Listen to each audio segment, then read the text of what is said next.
Entonces, cuando nosotros decimos tormenta cósmica, es parte de meteoritos y parte también de unas radiaciones, conjuntamente con unas radiaciones ultravioletas. Y eso significa de que continuamente el ADN, así nosotros aparentemente estemos normales, están siendo dañados.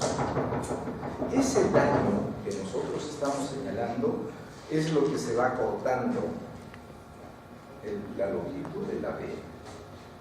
Quiere decir que nuestra alimentación, hay dos factores, uno interno, propio del ser, y su medio ambiente. Lo del propio ser, todo cómo se intoxica la gente, ¿no han visto ustedes? Se van a comer acá, se van a tomar acá, esa es intoxicación, se van aniquilando solo. Y aparte de eso que todavía contamina el medio ambiente, estamos viviendo la era del efecto invernadero, por ejemplo, que es totalmente perjudicial para todos nosotros, pero sin embargo nadie hace absolutamente nada. ¿Se dan cuenta? Entonces ese es un factor importante, entonces se va cortando. Pero por suerte, en los extremos, ¿qué hay? ¿Qué hay? Hay una parte en los extremos que tiene citosina, pero eso se va cortando. Por ejemplo, quizás si nosotros nos vamos a vivir unos 15 días acá a Cerro de Pasco, nuestro ADN se acorta, pero tan pronto retornamos a nuestro hábitat natural con una buena alimentación, nuevamente se recupera ese ADN de las células que nos están constantemente dividiendo. ¿Y cuáles son las células que constantemente se están dividiendo? A ver, señorita. No, yo. ¿Células? No, pues células somáticas, células del cabello, células de la neurona, son células somáticas, pero la neurona ya no se divide más. Al menos las neuronas que están en la corteza, quizás hay neuronas, sí que se están dividiendo, pero es mínimo. ¿Qué células están constantemente en división?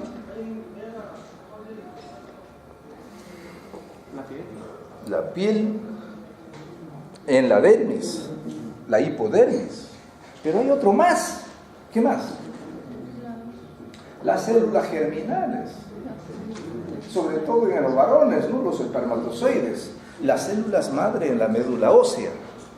Entonces están constantemente en división. Los fibroblastos, como dicen, ¿no? Para la piel. Entonces ellos acortan su ADN. Pero ¿qué ocurriría? Que se va a Cerro de Pasco, regresa acá, toma, come lo que quiere, sigue exponiéndose, entonces definitivamente puede desarrollar algún tipo de cáncer en algún momento de su vida. ¿Se dan cuenta? ¿Por qué? Porque está siendo dañado el ADN. Pero ¿cómo se llama esa la parte final? Vamos a imaginar que este es el ADN, esta parte es lo que los extremos, acá también tiene otro igual. ¿Cómo se llama eso? Telómero, así es. Y hay unas enzimas que se llaman telomerasas que lo reparan. Pero a pesar de que tenemos todos estos mecanismos de defensa del ADN, nuestro telómero se va colando. Vamos a imaginar que nosotros tenemos acá a dos gemelas que acaban de nacer. Pasó el tiempo y de acá 50 años después le estamos evaluando a las dos. Uno vivió, se fue, apenas tuvo 6 meses, le adoptaron, se lo llevaron a Suiza. Y el otro se quedó acá y se fue a vivir a Huancavelica. 56 años después vamos a hacer un estudio del ADN. ¿Dónde? ¿Quién va a tener un mejor ADN? Definitivamente se fue a Suiza. ¿Se dan cuenta? Eso es la importancia de conocer el ADN solamente en forma referencial, cómo ha ido cambiando a través de la evolución. Y lo que ustedes han visto, han ya recibido una clase sobre la replicación del ADN, ¿verdad? ¿No es cierto? ¿O no? Ya han visto la replicación del ADN, han estudiado las bases nitrogenadas de que están compuestos, han visto dónde se ubican. Señorita Rosales, ¿usted se acuerda en qué parte de la célula se le encuentra al ADN?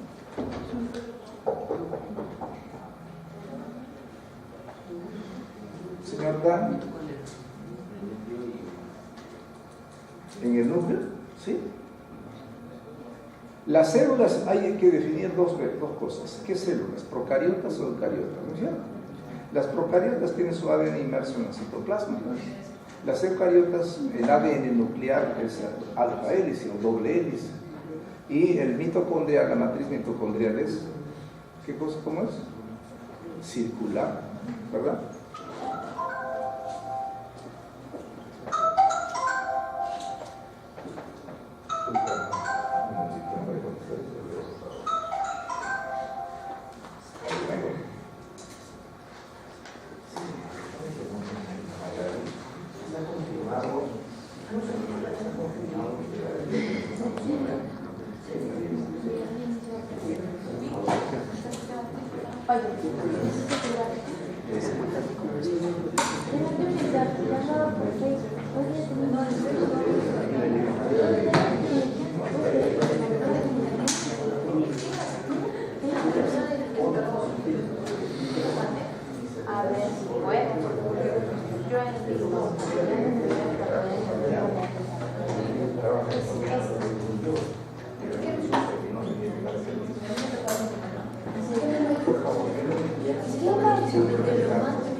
Bueno, disculpa señores alumnos, justo estaba esperando.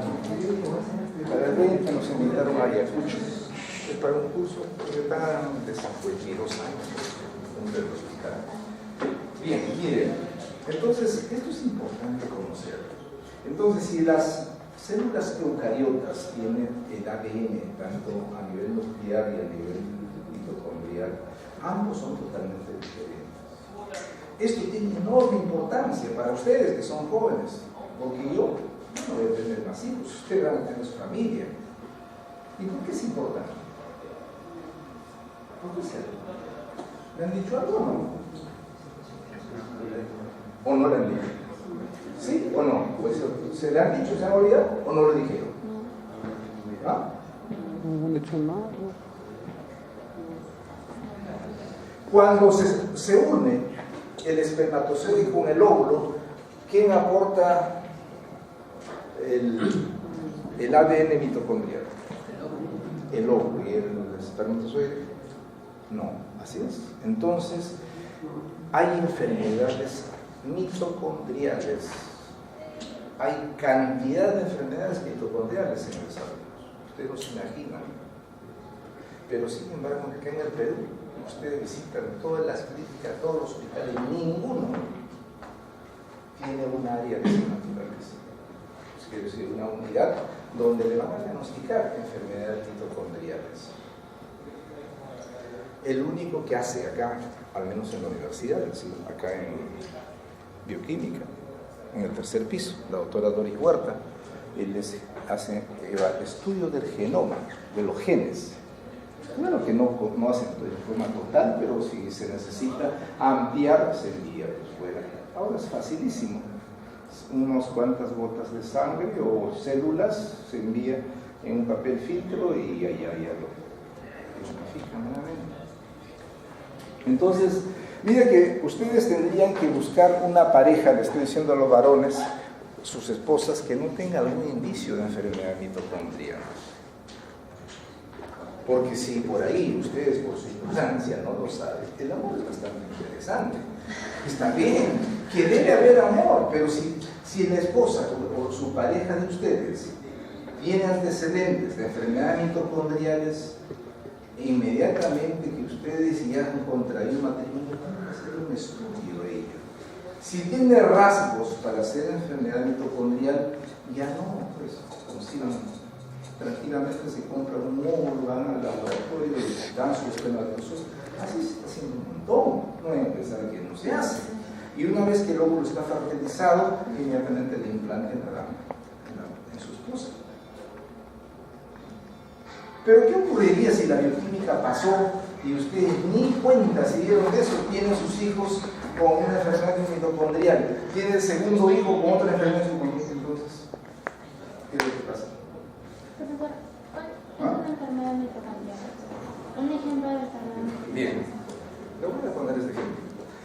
el año 1996, cuando ustedes tenían un año, creo, ¿verdad? ¿O todavía no nacían? Todavía no nacían. En el hospital Revalliati, yo me hice cargo del servicio de clínica pediátrica. Entonces comencé a hacer una evaluación de todo el servicio. Y había 2 neuropediatras, uno venido de la hermana República de Arequipa. ¿Por qué no se cree extranjero? Que yo no soy peruano. Entonces le pregunté, le digo, David Huanca Payahuanca, ¿me puedes conocer como médico, como personas buenísimas? Y le digo, David, tú estás pidiendo un neurólogo más, un neuropediatra más, ya eran 2. Y el doctor Peña ahorita está en España, se ha ido allá. Entonces, le digo, necesitas uno, ¿por qué? A ver, vamos. Ellos tenían consultorio los días lunes, miércoles y viernes. 4 horas cada uno son 8 horas. En los 4 horas, mínimo de 20. ¿Cuántos estaban viendo a la semana?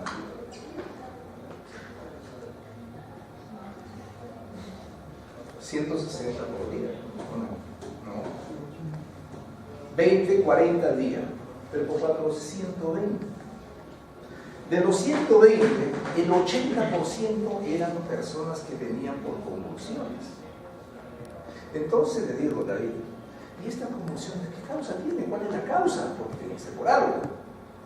Mira, me dijo, un 10 a 15% conocemos, el resto no. Ah, le dije, entonces, no. Es el momento de plantear para hacer un gabinete de estudio de las enfermedades mitocondriales. Entonces le expliqué, porque yo entonces le dije, mira, a nivel de bioquímica y todas estas cosas hay que buscar. A ver cuántos de tus pacientes verdaderamente tienen una enfermedad mitocondrial de fondo y corregirlo a veces con la dieta nada más y se mejora más también. Y me dice, justo tengo, me dice, 2 hermanitos que uno de ellos tiene 6 años y el otro tiene 4, que el de 4 está sano, pero espera porque vaya pasando un tiempo y va a comenzar nuevamente a tener convulsiones. Y ahora le comprometí a los 2 neurólogos, teníamos que tener la opinión de alguien más. Así que me voy al banco de sangre, que a propósito estaba un colega, el doctor Chunga, que tal vez de acá nomás de Chincha, y él había estudiado algo en Cayetano Heredia. Y le digo, doctor, queremos formar un gabinete de estudio de enfermedades mitocondriales y lisosomas. Vamos a ver, ¿qué le parece? Ya me dijo, perfecto, nos reunimos y todos hicimos un plan para todo el año. El primer día yo tenía que exponer sobre enfermedades mitocondriales, el siguiente así fuimos rotando, aceptaron. El primer día expuse, comenzamos a conversar y bueno, comenzamos a ver, nosotros nuestro trabajo ya termina a las 2 de la tarde, por lo tanto eso tenía que ser fuera de nuestras horas de trabajo. A las 2 de la tarde, 2:20, comenzamos, terminamos a las 4. El siguiente le tocaba al doctor Chunga, no vino, se puedo decir que no fue yo. El siguiente le tocaba a uno de los neurólogos, tampoco, ahí se quedó nuestro gran gabinete de estudio de enfermedades mitocondriales. Ahora, cuando ella le pregunta, me dice, ¿y cómo será? Un caso que tuve, y después le vuelvo a dar el caso anterior. Un niño que llega, más o menos de 3 meses, cuando ya estaba ganando de peso, comenzaba a tener fiebre de 39 de temperatura. Definitivamente llevaba a cualquier hospital, le dicen, no, tiene infección, que esto es viral, bacteriano, de todo le dijeron.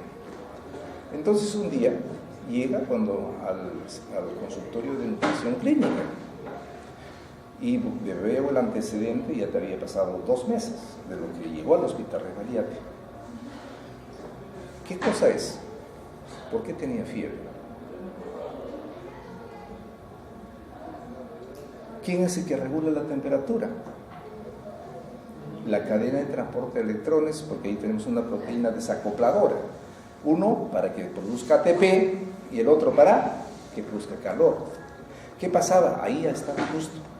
¿Y dónde está la cadena de transporte de electrones? No es a nivel de la membrana interna, es una enfermedad mitocondrial. Entonces, ¿qué cosa hicimos? ¿Dónde estaba la deficiencia? Parece, les digo parece, que estaba a nivel de la carnitina transferasa, este transportador que permite que ingresa a la matriz mitocondrial los ácidos grasos para la detoxidación. Comenzamos a hacer el estudio, preguntar fuera, y justo en esos momentos la mamá tuvo que viajar, era de Huancavelica, tuvo que viajar, estaba acá, había venido transferido, se fue y nunca más regresó. Pues al año me informó que había fallecido la niña, era su segunda hija fallecida. ¿Solo presentaba fiebre nada más? Fiebre nada más, así, cuando ya estaba ganando de peso. ¿Sí? Sobre el otro de las convulsiones le voy a decir. No, ahora vamos al niño. Es una familia que vive en el Callao, ahí en Sáenz Peña. Ahí hay un colegio al costadito. Yo tuve que visitar su casa. El niño le daba anticonvulsivante de todo, nuevos, antiguos, y el niño seguía convulsionando. Entonces cuando el doctor David, bueno, que le digo, David, vamos a usar dieta cetogénica. Es decir, darle una dieta de tal forma que él comienza a formar los cuerpos cetónicos. Y con eso bajó, y de los 4 drogas que estaban usando, bajó a 3. Y mejoró. Comenzamos a hacer el estudio en el hermano, ya tenía rasgos. Resonancia, estaba justo comenzando la resonancia en esos años, salió también música. Quiere decir que a la larga iba a ser los dos, lo que nosotros le llamábamos, lo que ellos nos dijeron la resonancia, una hiperrefugencia a nivel de las mitocondrias. Depósito de lípidos. Entonces, ¿cómo fue que se controló? Solamente con cuerpos, con una dieta cetogénica. Pero estas enfermedades hay que diagnosticar y a veces se alivia, se cura, no se cura, sería el infierno. Pero que podemos aliviar, sí, pero lo más importante es prevenir. Evitar que se vaya nuevamente a dar esta enfermedad. Otro caso, por ejemplo, en mi familia, tengo una prima que falleció ya de mi misma edad, hace unos 10 años, pero ella nunca llegó a hablar y tampoco llegó a movilizar sus extremidades. ¿Qué tenía ella? Una enfermedad lisosomal. Entonces yo les dije, sobre todo ella es prima, pero hija de mi tía. A todos mis primas tengan cuidado porque sus hijos deben tener que hacer un estudio. Les pedía, le dije como enviar a nosotros en la Hospital de Gabriel, que todas nuestras muestras enviamos a Nayeli Chilcosta y ellos nos daban la respuesta.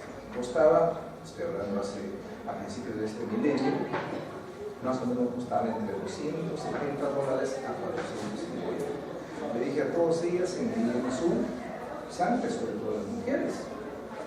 Me escucharon en solidaridad. Y una de ellas ahora tiene autismo. Está relacionado, posiblemente, sí. Pero tiene autismo. Una de las nietas, ya no estamos hablando de las hijas. Entonces, es importante conocer la estructura del ADN. No es una cosa hoy en día como cuando yo estudié que era fantasioso, no es como ver una película de ficción. Pues no, cada minuto estamos viendo problemas de esta naturaleza, del ADN. Por eso le pido, estudie, revise. Y las aplicaciones tienen, todo lo que ustedes quieren para acá me preguntan. Y si no sé, consultamos a los más, pero tienen aplicaciones en el desarrollo. ¿De acuerdo? Entonces vamos a revisar sobre el ADN. Miren, ustedes saben que el ADN se forma, el ADN por, ¿cómo se llama? Transcripción, ¿verdad? Pero hay una gran diferencia entre el ADN y el ARN en la transcripción. ¿Cuál es? En la base nitrogenada. ¿De cuál? ¿Purinas o pirimidinas? Pirimidinas, muy bien. ¿Y cuál es esa, señor Champion, no? ¿Cuál es esa diferencia en las bases nitrogenadas pirimidinas? ¿Ah? ¿Quién tiene el uracilo? ¿Y el ADN? Timina. Así es, esa es la única diferencia. La timina se une con el adenina. ¿Cuántos puentes de hidrógeno? 2. Así es. Citosina con guanina, 3. ¿De acuerdo? Esa es la base. ¿Dónde se da eso? ¿Dónde será la replicación? ¿En qué parte de la célula? La replicación, no estoy hablando de replicación, estoy hablando de transcripción. Señor Tan, ¿dónde será? Claro, fuerte, mira, ya le dije, nunca tengan vergüenza. Digan con fuerza, digan con toda su energía. Si están equivocados también se corrigen igual con doble de esa energía. Y se acabó la jarana, ya no hay más. ¿Dónde se da? En el núcleo, perfecto. Y también en el ADN, en la matriz mitocondrial, lo que es el ADN mitocondrial. ¿Dónde se da la replicación? O la transcripción. ¿Estamos en la mano? ¿Dónde?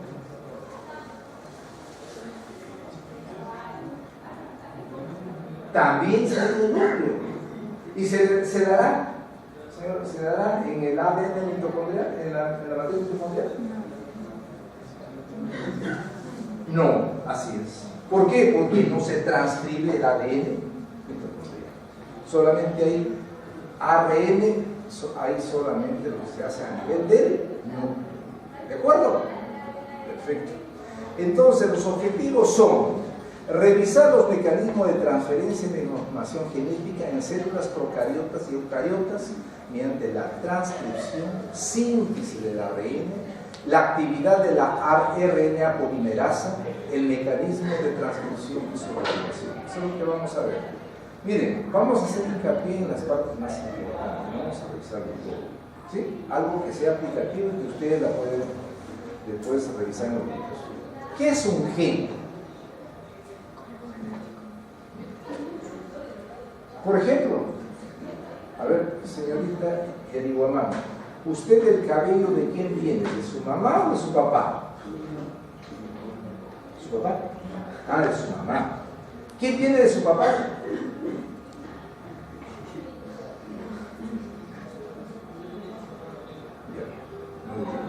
¿Y usted qué viene de su papá?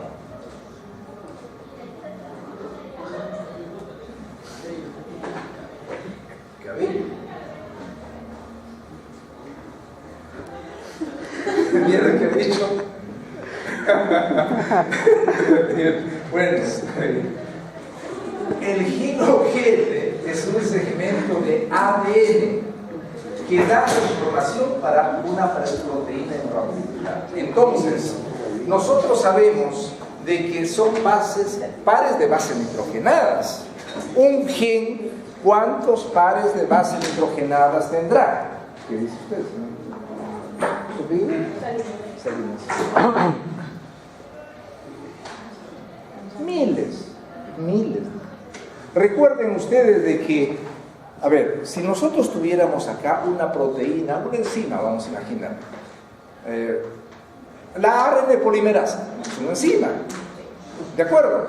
Tiene cantidad de aminoácidos y la secuencia de aminoácidos para que esté primero por ejemplo, citosina, ácido glutámico, asparagina, esa secuencia también está en los genes. Entonces son miles de aminoácidos, de bases nitrogenadas. ¿De acuerdo?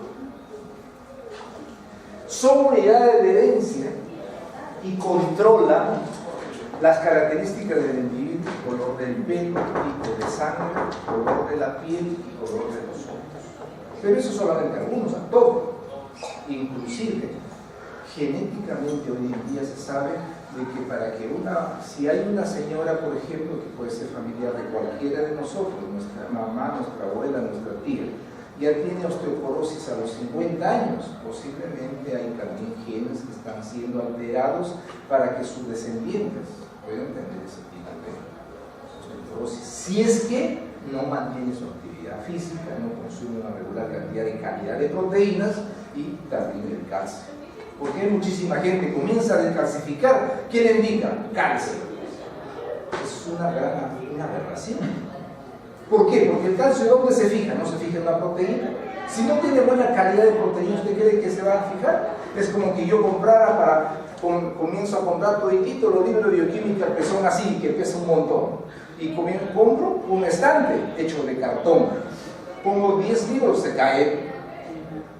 ¿Se dan cuenta? Entonces, tengan el concepto de lo que nos da la bioquímica para todo. ¿De acuerdo? Los genes son parte de los cromosomas. ¿Cuántos son cromosomas tenemos?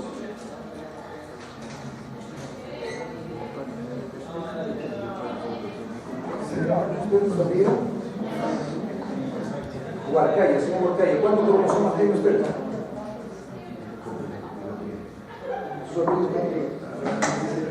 Lisa, ¿cuál es? 46, ¿no es cierto? 23 pares, 22 somáticos y un par, ¿qué? Sexual. De sexo. ¿De acuerdo? De género, decimos hoy en día. El código genético la componen palabras de 3 letras formadas por las bases nitrogenadas del nucleótido del ADN, obteniendo 64 grupos o palabras diferentes. Y con eso todo se combina. Las 64 combinaciones son suficientes para codificar los 20 aminoácidos. Las sucesiones de 3 bases de nucleótidos se llaman tripletes o también se llaman codón y tiene su respectivo anticodón. Si depende, el codón es en la red de mensajero y el anticodón en la red de transferencia. La disposición o secuencia de la base nitrogenada de ADN codifica la sucesión de aminoácidos de una proteína X. Miren ustedes, acá tenemos el ADN, doble hélice, definitivamente es un ADN nuclear, no es mitocondrial. Entonces hay una parte que es para una proteína, hay una parte que es para el RNA ribosomal, un otro para RNA de transferencia, para RNA pequeños. Y estos son los que más abundan, por si acaso no vayan a pensar que esto abunda, es el que más abunda. Y así cada uno tiene una porción del ADN. Cuando nosotros decimos, por ejemplo, el color de mi cabello es negro, y otros dicen, oye, mira qué lindo cabello tienes, es castaño. ¿Dónde están estos genes? ¿Qué proteínas están? ¿En qué células están actuando estos genes? No, la queratina es lo que hay en las uñas. ¿En qué células son los que produce la melanina? Melanocitos, así es, ¿de acuerdo? Y los melanocitos vienen nada más donde está el dopa. El dopa, ¿de qué se forma? ¿De qué aminoácido? Fenilalanina. Claro. Y cuando estaba, vamos a ver más adelante, por ejemplo, hay una enfermedad que se llama fenilcetonuria. La fenilcetonuria se ve en las personas. Papá, cabello negro.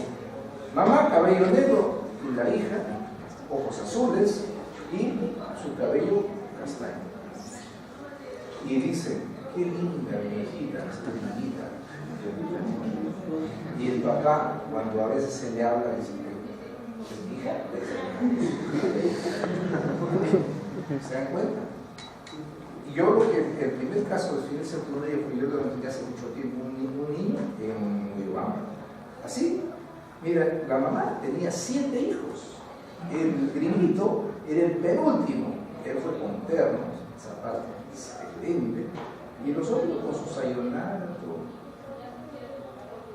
Mi gringuito, lo traigo, está enfermo. Hola, le digo, ¿cómo te llamas? Miraba a cualquier sitio, menos me lo contestaba. A los otros que eran más pequeñitos, todo desconstruían y todo, eran más hábiles mentalmente. Yo le dije, señora, le digo, y era que estábamos hijos, tenía 7 y era el sexto. Le dije, señora, le digo, ¿y quién es su familia? ¿Quién tiene cabello? No, nadie. Es mi gringuito, elaborado, que hace lo que y tenía fenilcetonuria, retardo mental, de por vida su cerebro estaba atrofiado. ¿Por qué? Porque aumenta fenilalanina por una deficiencia de enzima y una enzima que se llama la disilvetilooxidasa. Eso es lo que estamos viendo, vamos a ver. ¿De acuerdo? Entonces no es una cosa común. Y después de eso ya, bueno, acá en cantidades. En la esposa de un amigo que me hacía todas mis tarjetas, un día me dice, ¿sabe qué? Quiero que le veas a mi esposa. Me dice, aunque ella no quiere, a sus hijos sí lo llevaba, ¿no? Entonces cuando llega, lo veo, claros. Le digo, Chabela, ¿tú eres la única que digo, claro, sí? Como decimos cuando otro niño orinó, ahí se ven 3 gotas de cloruro férrico, la orina se pone verde, como si fuera la hoja de la planta. Igualito hicimos con la señora. Orina. ¿Qué pasó con la familia? Manuel, su esposo, se divorció. Porque también tenía rasgos sus 2 hijos, una hija y un hijo, 2 en ese caso. Claro, eso no es bueno, nadie somos para juzgar.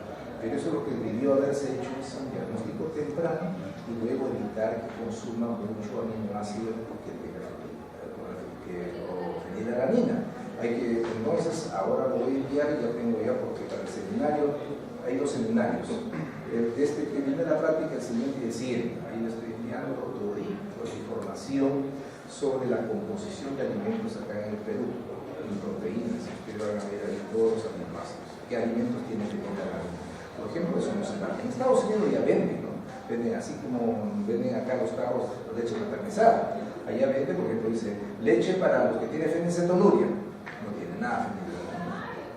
¿Sí? Muy bien. ¿Qué es el ARN? Se compone de una sola cadena de nucleótidos. El azúcar es la ribosa. En el ADN, señorita, ¿cuál es el azúcar? De sexo. Desoxirribosa. Desoxirribosa. Y es la base del uracilo polar. Bueno. Miren, primero forma las bases nitrogenadas, luego nucleósidos, finalmente los enlaces fosforescentes. A ver, entonces acá tenemos nosotros una base nitrogenada, la adenina, ¿sí? Acá tenemos nosotros el azúcar y acá tenemos el ácido fosfórico. ¿Esto cómo se llama? Todos los 3 nucleótidos. Si yo le quito el ácido fosfórico, tengo solamente la base nitrogenada con el azúcar. ¿Cómo se llama? Nucleósido. Ojo, lean bien en cuanto ustedes están revisando. Una cosa es nucleósido y otra cosa es nucleótido. El enlace fosfodiéster, que también se da en el ADN, está formado, acá está el O, ¿no es cierto? Este carbono 1, 2, 3.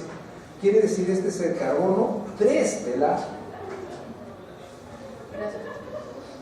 ribosa, ¿no es cierto? Este es el carbono 1, 2, 3, 4 y 5, porque este tiene 5 carbonos, es una pentosa, y se une el carbono 3 con el 5 mediante el ácido fosfórico. ¿Sí? Ahí está el ARN. Tipo de ARN, mensajero. Lleva el código del ADN. Ojo, no, el ADN no sale del núcleo.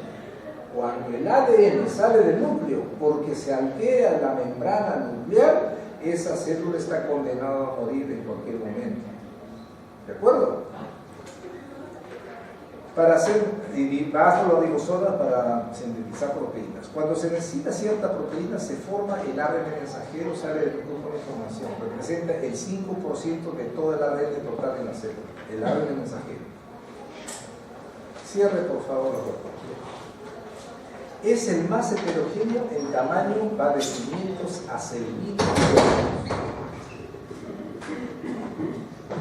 ¿Cómo se fabrica? Ya ustedes saben que a nivel del ADN hay intrones y exones, ¿no? Los exones son lo que se transcribe y los intrones no. El ARN de transferencia es el más pequeño, 4S. 4S, ¿qué cosa es? No, es la velocidad de sedimentación. 4S, 15% del ARN total. ¿El otro cuánto era? ¿El ARN mensajero? 5. Sumando los dos son 20. Entonces quiere decir que el ARN ribosoma es el 80%, y son chiquititos, por eso decía. Tiene 74 a 95 residuos nucleótidos, lleva los aminoácidos a los ribosomas. Ya vamos a ver cómo se encuentra en el citoplasma de las células. Hay 20 ARN de transferencia, por cada aminoácido tiene un ARN de transferencia. Tiene bases inusuales como pseudouracilos. Cada ARN de transferencia tiene su aminoácido unido covalentemente en su extremo 3, donde está el carbono 3 del ribosa. El ARN ribosomal tiene el 80% de todos los ribosomas. Ahí está una forma de expresión de manipulación de la ARN de transferencia de la estructura secundaria en hoja de trigo. La estructura primaria, ¿cuál es? No, ya no hay hélice acá. El alfa hélice es el ADN, es ADN, solamente es una hebra. Entonces su secuencia es esa hebra, secuencia de paredes hidrogenadas. ¿Y qué es lo que tiene el antípodo? ¿No es cierto?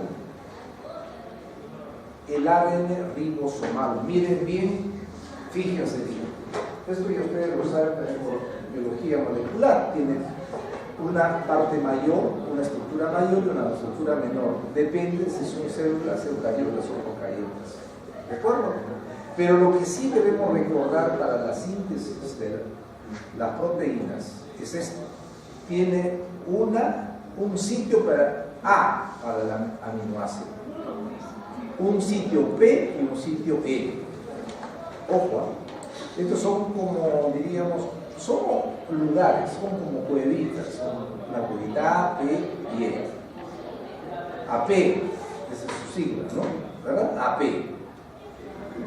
Esta es la unidad mayor y la unidad menor. Ahí están los tipos de ADN, simplemente para que ustedes se den cuenta que hay cantidades de tipos de ARN. La transcripción del gen procariota. La transcripción, estamos hablando. Vamos a ver cómo es que se va a formar del ADN el ARN. Para esto necesita una enzima que se llama la ARN polimerasa o también llamada transcriptasa. Y cuando ¿se acuerdan del virus del VIH? Que tiene una transcriptasa inversa. ¿Qué hace? Del ADN se obtiene el ADN, pero esta es una transcriptasa normal. ¿De acuerdo? Tiene 5 partes, 2 alfa, 2 beta y un sigma. Todos son importantes, pero lo importante para el inicio de la transcripción es el sigma. Reconoce 2 regiones, promotor y terminal. La subunidad sigma permite reconocer al promotor del ADN. Y acá tenemos, mira, ahí está el ADN polimerasa.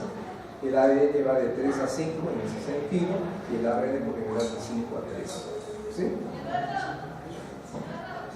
Pasos en la síntesis de RNA. ¿Qué es lo que se tiene primero? Hay una iniciación, elongación y una terminación. Para iniciar, ¿qué se busca? Primero, hay 2 zonas en el inicio. El sigma primero reconoce al promotor, quiere decir el promotor en la parte. A ver, vamos a imaginar de que este es el ADN, ¿de acuerdo? Y a ver, el ADN es todo, vamos a imaginar un lápiz gigante hasta acá, ese es el ADN, pero solamente partecita es el ARN polimerasa. Entonces, parte de los genes del ARN polimerasa está acá el promotor, está en metal, y estos son estructurales, ¿de acuerdo? Eso es lo que estamos viendo acá. Esta es la parte inicial que debe ser reconocido por el sigma, que tiene 2, la caja Tribor, que tiene esta secuencia, mira, que timina. ¿Se dan cuenta? Pero, ¿por qué? Porque acá recién va a comenzar la transcripción del ARN polimerasa. Este es el promotor, es el que controla. Si no se entra, es como que cuando uno llega a la casa tiene que entrar por la puerta. Y si esto no es reconocido, nadie como reconoce la puerta va a chocarse con la pared y no puede ingresar. Entonces primero el sigma reconoce esta parte del promotor. Y este promotor viene antes de que donde están los genes estructurales. ¿De acuerdo? Hay más o menos de 10 pares. Observen acá que cuando acá este es todo el ADN, el punto de separación entre lo que viene a ser el promotor y lo que viene a ser el estructural es 1, no hay 0. Cuando es menos, significa que está hacia atrás en el promotor, y cuando es más, es hacia adelante, donde va a comenzar a codificar la elaboración del ADN. ¿De acuerdo? Entonces, tiene que haber 2 tipos de secuencias de bases nitrogenadas: el TATA y el THK.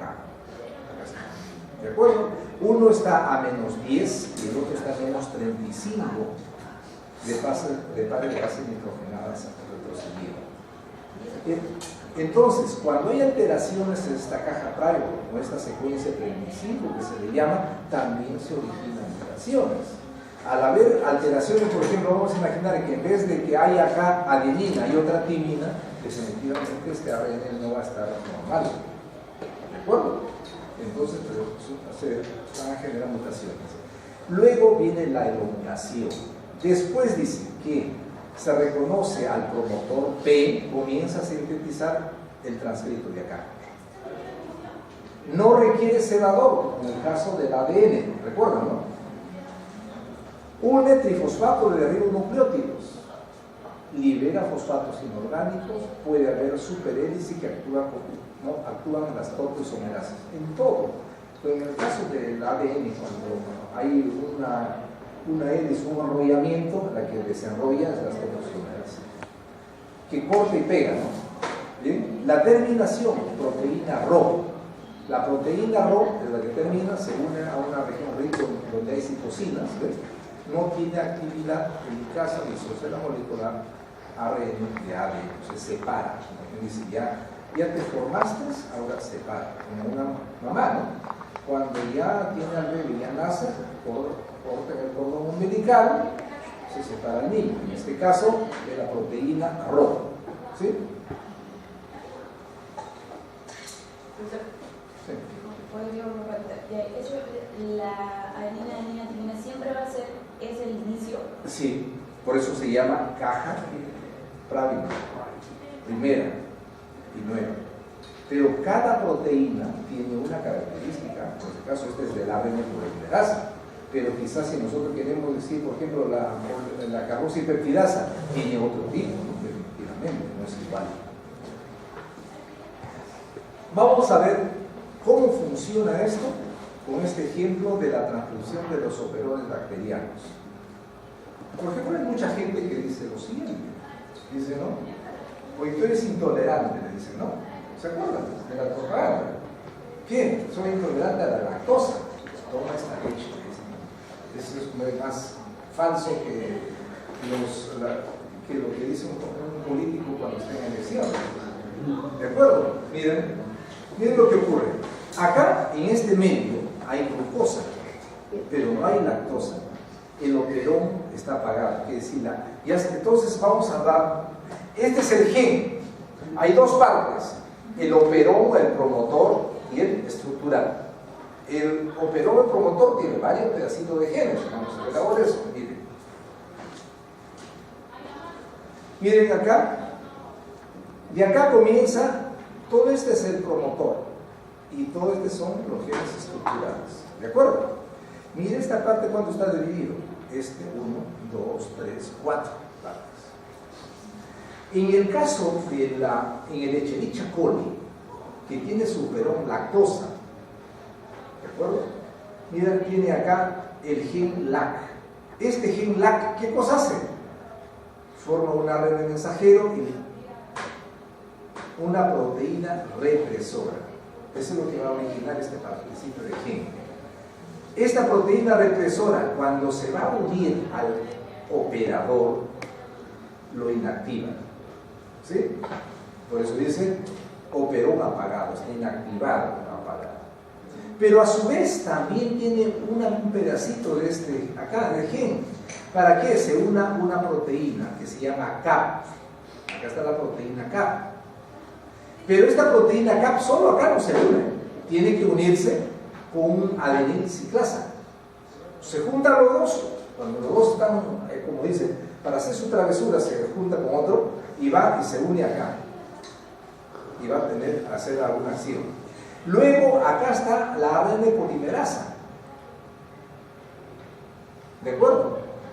Y entonces, si la ADN polimerasa no puede actuar mientras que este operador esté bloqueado por la proteína represora, que fue sintetizado por esta porción de ADN que se llama gen LAC. Entonces dice, la adenilciclasa inactivado por glucosa, la CAP no se una a la AMP.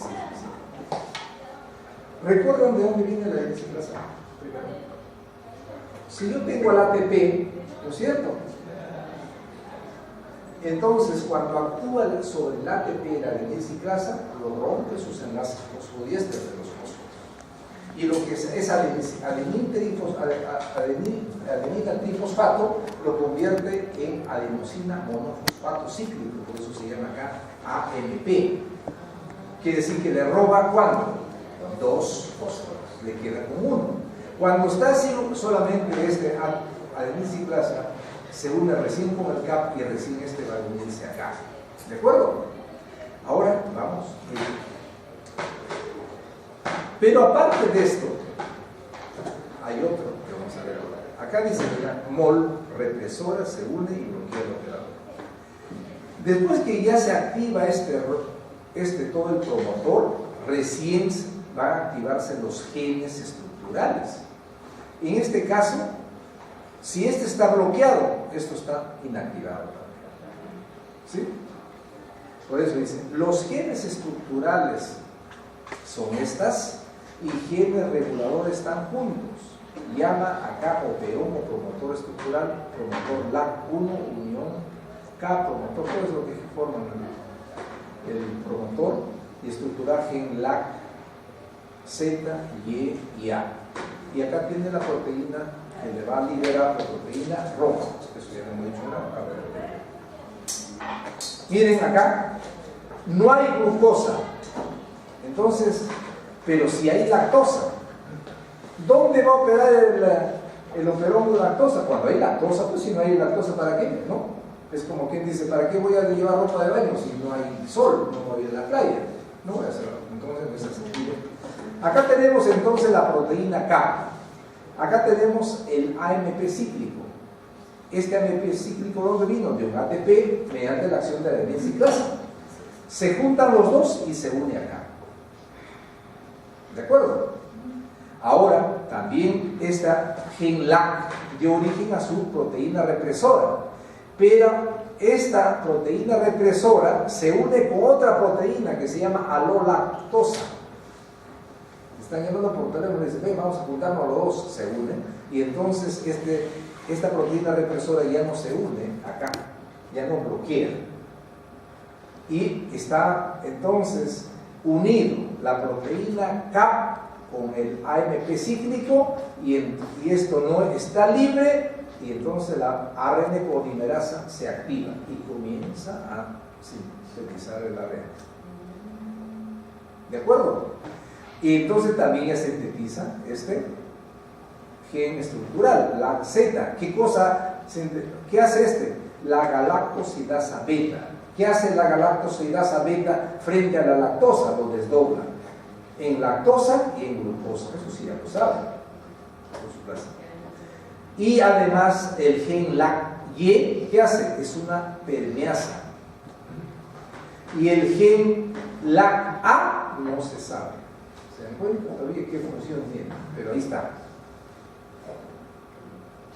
Entonces, para que este operón esté activo, se necesitan dos requisitos. Que la proteína CAP más el AMP cíclico está unido acá, y que el operador esté libre, quiere decir que la proteína represora no se une. ¿Por qué no se une? Porque se unió con la proteína alolactosa, que lo inactiva. ¿De acuerdo? Una vez que está activo, ¿qué hace? Comienza a sintetizar. ¿Para qué? Para que esta proteína estructural, este ARN, ¿de acuerdo? Este gen estructural que va a dar ARN sintetice la proteína galactosidasa beta, que es el que va a desdoblar la lactosa en galactosa y en glucosa. ¿De acuerdo? ¿Alguna pregunta? Esta es la parte más interesante, pero ya los otros es complementario. La galactosidasa beta es una enzima. La galactosidasa beta es una enzima. Claro, sí, es una enzima. Ustedes habrán visto casualmente en la intolerancia. ¿Qué ocurre? Ustedes saben de que si... No, repito. Mira, primero, por ejemplo, el día de ayer, yo comencé a podar en mi casa. Y como hay que sostener la podadora, porque para las partes pequeñas, el otro, el carrito, ¿no? Entonces, ¿qué pasa? Como no tengo mucha costumbre de últimamente, no estaba haciendo ejercicio, pero no con el dentoide, nada con eso. ¿Qué pasa? Ahora tengo un dolorido. Quiere decir que la función hacia el órgano. Si ustedes alguien deja de tomar leche, de acá a un mes toma leche, le va a dar una diarrea brutal. ¿Por qué? Porque es la enzima, la galactosidasa beta, no se sintetiza porque no hay lactosa, no le está estimulando. ¿De acuerdo? Y cuando ustedes ven la propaganda que dice es intolerante, ¿qué ocurre?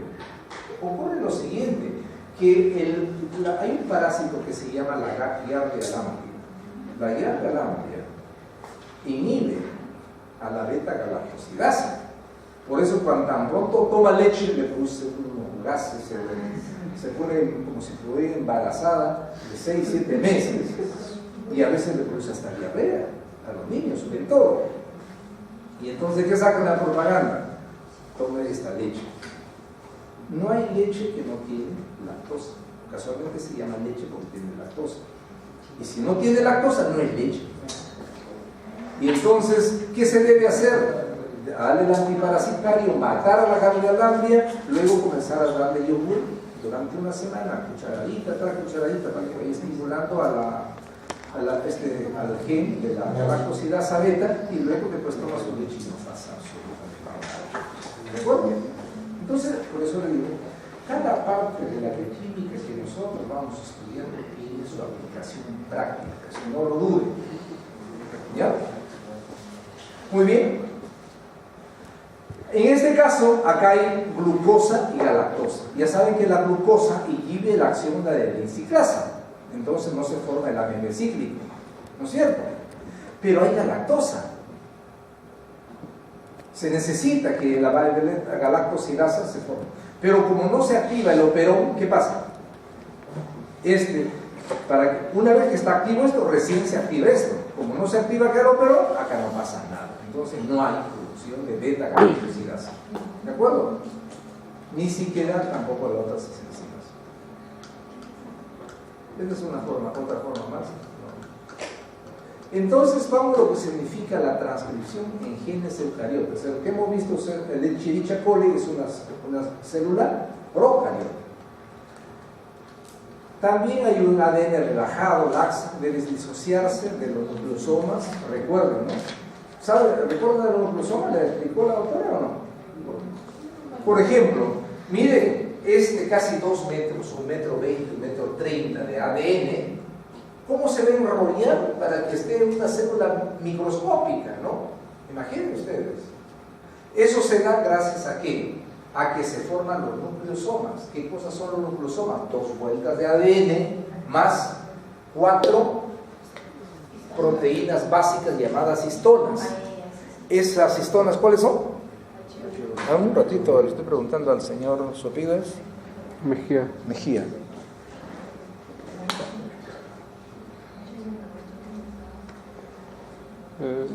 Histonas 2, A y B, 3 y 4, ¿no es cierto? Porque después en la porción del ADN de unión de los nucleosomas está el histona 1.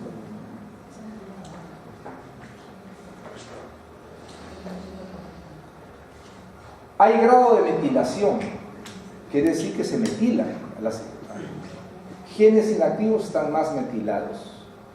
Recuerden, ¿cuál es el radical metilo, señorita Salinas? Así es, -CH3, ¿no? En una mujer, un cromosoma hay que se metila y se apaga, ¿se acuerdan, no? Porque la mujer tiene 2 área de X, ¿no? Y para solamente se manifiesta uno cuando va a tener su hijo. Entonces el otro se metila y se apaga.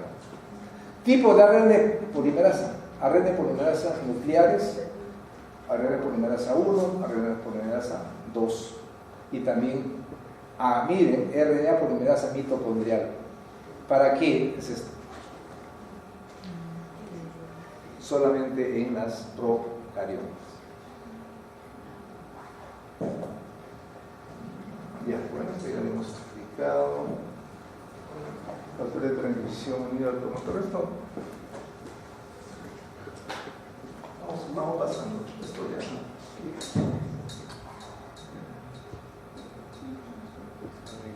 Vamos a hablar de transferencia.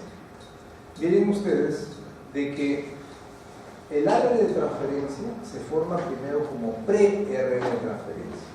Cuando eso se da, es porque va a haber modificación de las bases nitrogenadas.